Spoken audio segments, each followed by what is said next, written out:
100%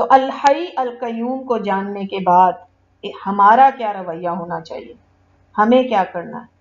الحی القیوم کو جان لینے کے بعد ایک انسان، ایک مسلمان سب سے پہلے جو اس کو کرنا چاہیے، اپنی زندگی میں دین کو قائم کرے اور مرتے دم تک اس دین کے اوپر قائم رہے۔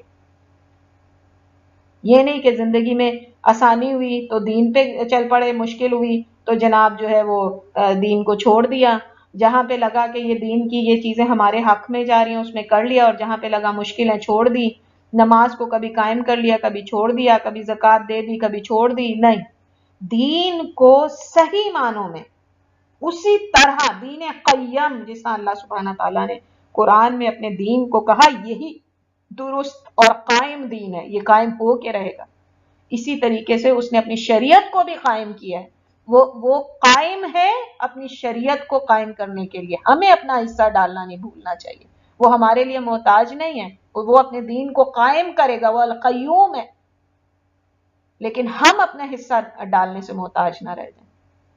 تو دین کو قائم کریں اپنے گھروں کے اندر، سب سے پہلے ہماری یہ ذمہ داری بنتی ہے، اور اس دین کو اس کے صحیح معنوں میں جو ہے اس کو قائم کیا جائے، نماز کو قائم کیا جائے، اور فرائض کی ادائیگی میں استقامت رکھی جائے۔ یہ بہت ساری تفصیلات میرے پاس لکھی ہیں، لیکن میں دیکھ رہی ہوں کہ ٹائم تھوڑا سا زیادہ ہو گیا، اس لیے اس کو میں مختصر کر کے آپ کے سامنے بیان کرتی ہوں انشاءاللہ۔